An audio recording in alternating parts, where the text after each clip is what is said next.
I met an amazing guy on a dating app, and now I'm wondering if I should drop the I was born without the usual lady parts bomb on our first date, or let him crush on me a little longer before I scare him off. So, I have MRKH syndrome.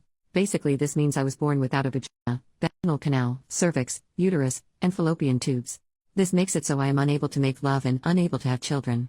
I met a guy on a dating app about a week ago and we've been texting ever since. I've been super busy with school, volunteer work, and meetings, so we haven't actually met in person yet. We spoke on the phone once so far while he was walking home from work at 3 a.m. He's a bartender. He's really funny, and I feel like he gets me. We've set up a coffee date for Wednesday and I'm really looking forward to it. So far, he's definitely shown interest in me, saying things like how he's been crushing on me or how he thinks I'm really sweet and lovely. I don't want to get ahead of myself, but I feel the same way back. This is the first time I've ever connected with someone this way on a dating app. I'm excited, but at the same time I'm also very nervous. He's very honest and blunt about things and I feel that I need to reciprocate that. A lot of doctors and therapists say that there's no right time to discuss it, only when you feel comfortable. Although that's true, I don't want either of us to be invested in the other before having the chance to talk about it. So I guess my question is, how long should I wait before telling him? Would it be too much if I told him on our first date? I mean, for all I know, maybe he won't even be interested in me after we meet in person. But at the same time, if he is, I'm not trying to scare him away. And a follow-up question, how do I begin to tell him? Maybe a funny way to approach it? Or a good conversation starter that could lead the conversation towards my condition? I've told one guy before and that didn't go too well. I waited a month to tell him and I ended up crying while doing it. He was interested in me before I told him, but afterwards, he was only interested in being friends with benefits. My self-esteem definitely took a kick with that one. First update 5 days later, I apologized for the length of this, but I suppose I needed something for me to lay out what happened and come to terms with it myself. In short, it went terrible. And frankly, I didn't handle it well. The original plan was to get coffee, see how the date went and go on from there. He told me he had been recently fat-fished, not sure if that is the correct term, but he had previously met up with a girl who was way heavier than what was presented in her dating profile, and it allegedly went poorly. He was texting me less and less leading up to the day we planned on meeting, last Wednesday. He texted me Tuesday morning saying that he was sick, and apologized for the lack of communication. I had classes that day and was only able to get back to him later in the evening. I asked him if he was busy because I wanted to call him, see how he was feeling, and figure out what the plan was. I told him that health comes first, and we can always reschedule, but he insisted how badly he wanted to see me. Somehow he convinced me to see him Tuesday, at his place, even though he was sick. Once I got to his place, he was extremely sweet and nice. We totally hit it off. He complimented me a lot, said I was cute and hugged me, twice, all excitedly like when a puppy sees you when you get home after a long day. He made us coffee, and we talked about life, school, family, hobbies and interests, etc. It was going very well. We got into the discussion of movies and TV shows, and he ended up turning on his TV, and switched to Netflix. I asked him if he watched any anime. Personally, I'm not big on anime, but I've seen a few shows because my younger brother is into it. I recommended Full Metal Alchemist to him and we started watching that. He asked if he could sit closer to me. I said yes, and he noticed I was cold, so he turned up the heat and brought out a blanket for us. I had my head resting on his chest with his arm around me, and I joked about how fast his heart was beating. He said that it was probably because he had a cute girl sitting with him. In that moment, I realized I had to tell him about my condition. It took a while for me to get into that discussion because 1. I just wanted to hold on to that moment for a bit longer, and 2. I wanted to tell him, but I couldn't get the words to come out. He looked at me and tried going in for a kiss, but I pulled away. I said that I had to tell him something and asked him to turn off the TV. He obliged. I just froze after that. I literally couldn't get the words to come out in the way I wanted them to or how to begin to talk coherently. Even though I asked for advice in the previous post, I totally went blank in that moment, and none of it was implemented effectively. I tried changing the conversation because I felt like I was going to cry, but he assured me that I could tell him. I honestly don't remember what I said because I'm pretty sure my brain shut down, but I managed to mumble some sort of god-awful explanation. He asked a few questions, and then said he wasn't sure if he could be in a relationship that doesn't involve love-making. He said that we could keep it casual for now and see where things went. Even though I originally went in with the worst expectation, I was still hurt by what he said. I felt really let down because he met a lot of the things on my checklist, and I thought we connected well. I asked what keep it casual specifically meant for him, and he said that we could be exclusive, but he didn't want to get too emotionally attached. I guess that was the part that really stung. I told him that I wasn't looking for a definitive answer yet because it was still too early to tell anything, and I wasn't looking for marriage, but if he knew right now, for a fact, that he can't be in a serious relationship with someone that has my condition, then I wasn't interested. I know myself too well, and honest to God, I can't get involved with someone without getting emotionally attached, and agreeing to see where it went would be intentionally setting myself up to get hurt. Plus, I think that was just his way of saying no to me nicely. He politely said that we could both take a few days to think about what we wanted, and he'd let me know. He was just trying to let me down easy, because we both knew what he meant. It was around 8:30 p.m. by the time we got done with that discussion, and I said that I should probably leave. He walked me to the elevator, in silence, and as I was about to enter the elevator, he asked if I would still be interested in being friends because he enjoyed my company. I said I wasn't sure, and that I'd talk to him later. By the time I got down to the first floor and out the building, I had tears down my face, and I felt like absolute crap. Pretty much every guy I have told about my condition would later go on to say that we could be friends with benefits or something more friendly. I just felt like no one would ever want me for me, and that all I would be good for is some side action. I felt really alone.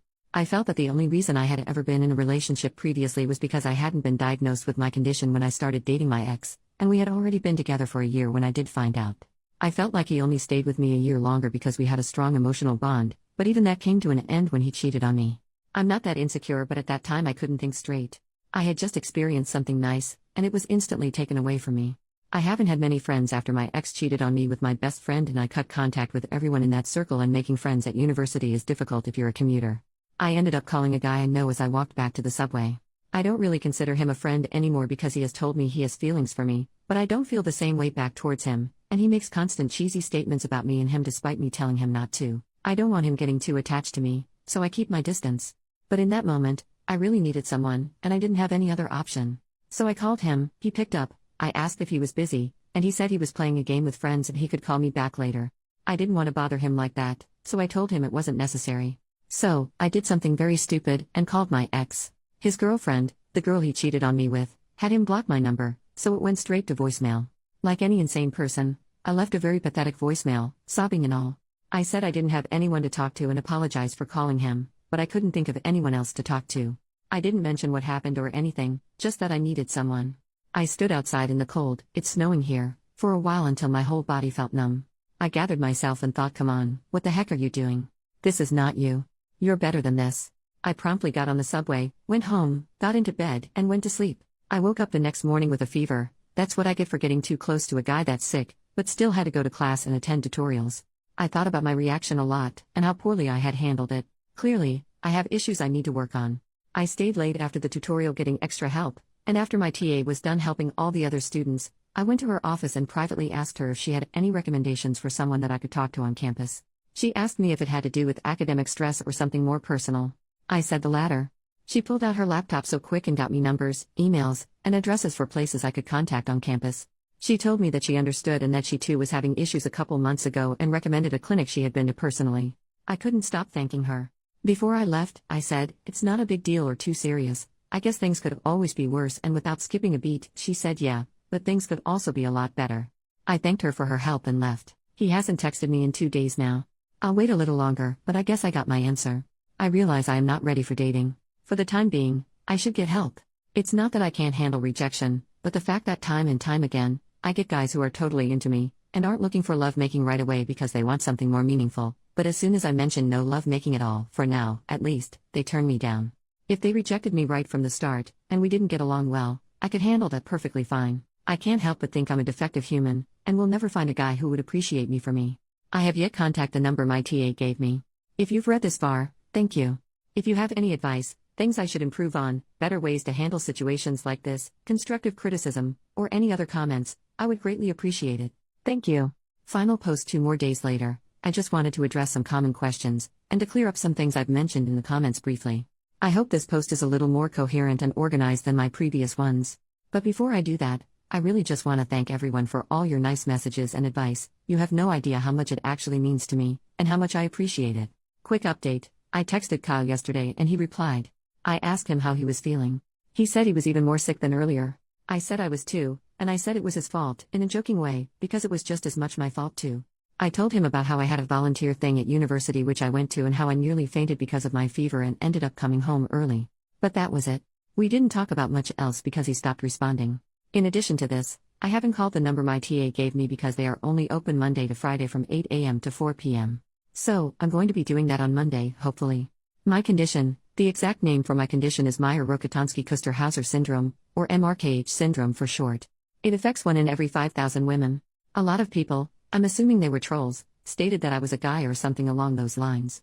Just to clarify, I am a woman, I look like a woman physically and I felt like a woman my whole life. I was genetically born with 20 chromosomes.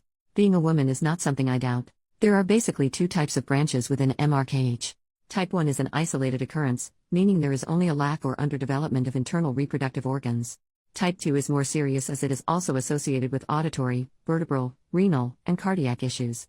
This may include hearing loss, bent or curved spine, missing kidney, etc. I have type 1. There are a lot of variations for each woman and to what extent they are affected by this. I am mainly going to be talking about my individual case. Diagnosis: a lot of people were confused as to why I was only diagnosed with this a year ago and not at birth, and why did I find out after already being with my ex for over a year. The way MKRH works is that it affects internal reproductive organs. This means that just by looking on the outside, it is undetectable. From the outside, I look like a normal female. I have normal external genitalia, including a clitoris, urethra, labia, etc.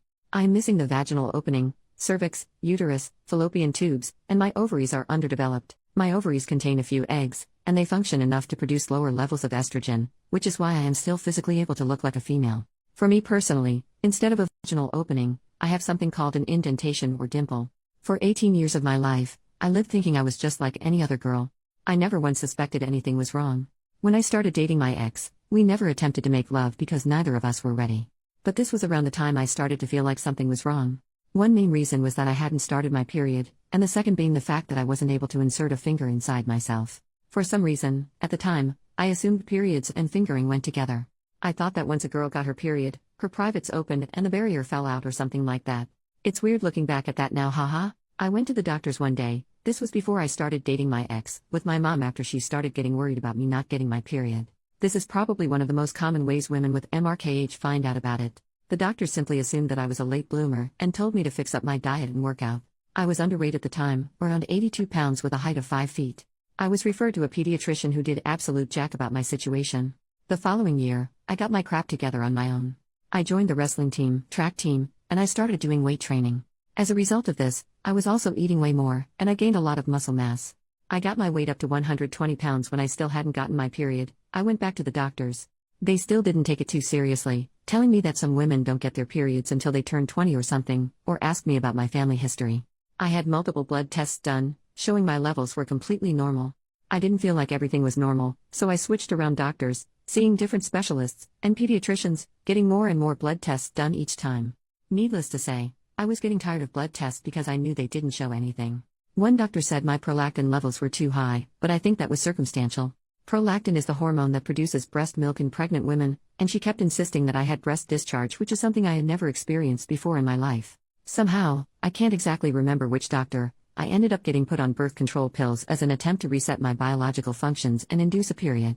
I diligently took the birth control pills every day. Nothing happened. This is when I thought, is it just me or does healthcare in Canada suck? Then another doctor suggested I get a pelvic ultrasound done. This is when they found the issue.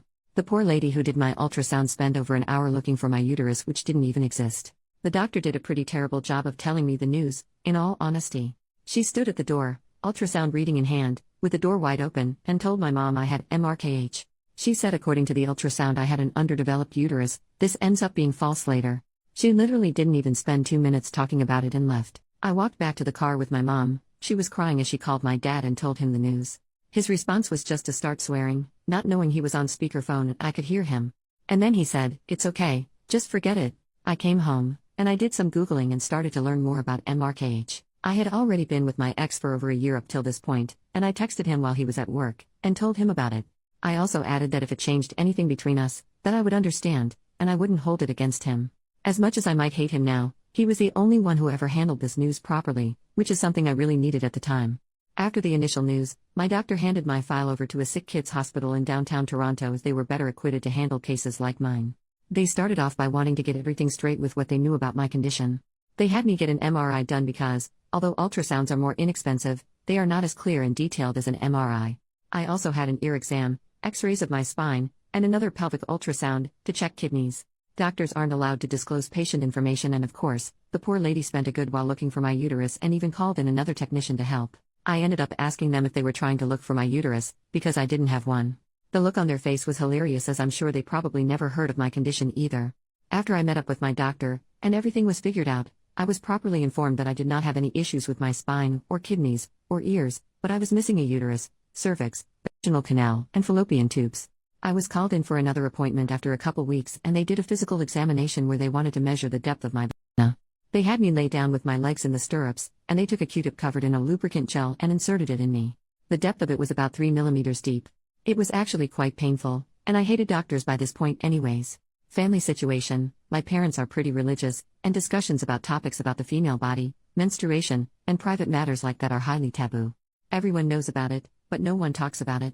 My mother isn't educated and she doesn't know English well, so most of the time when I went to the doctors, I went with my dad. It was very weird and awkward.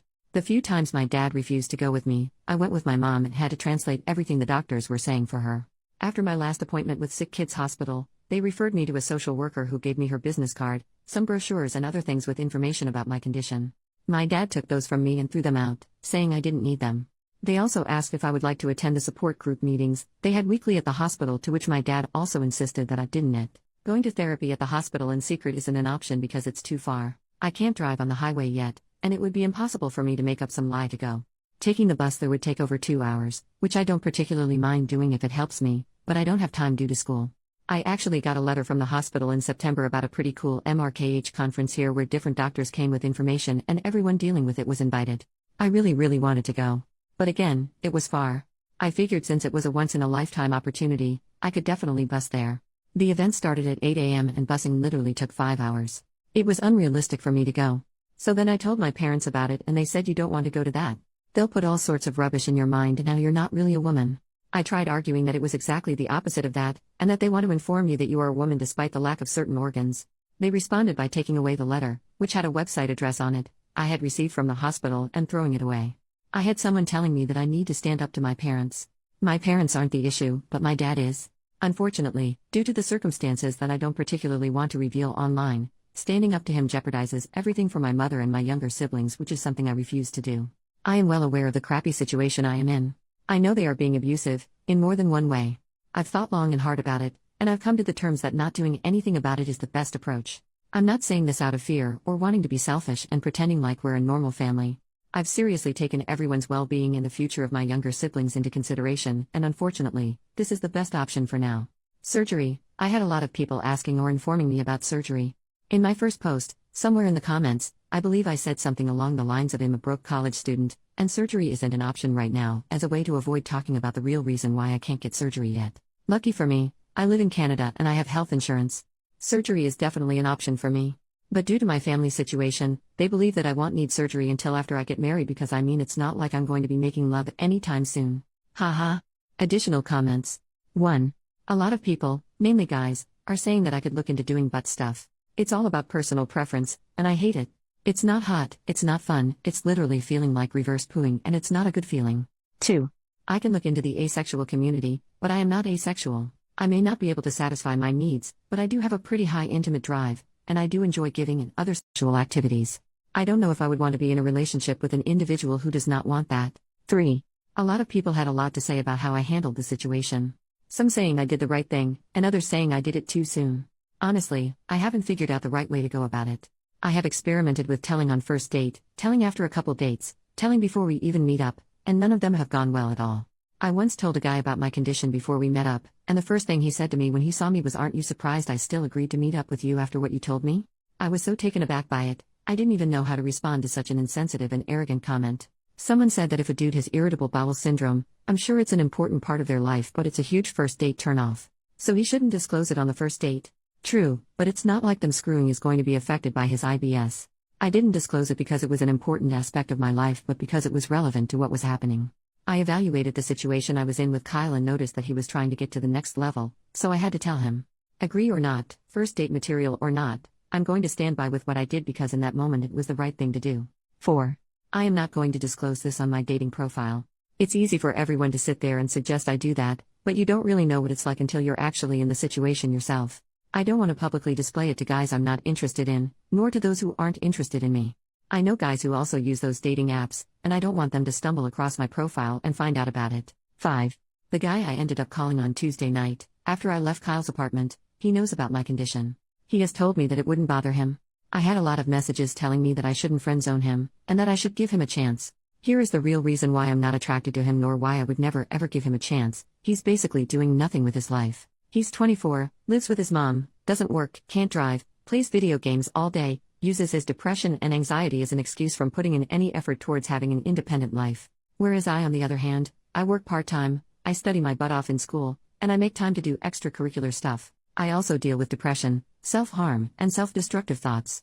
But I treat each day as an opportunity to make progress. I'm not saying I'm better than him because our circumstances are very different, nor am I saying that he's not trying his best because everyone deals with things differently.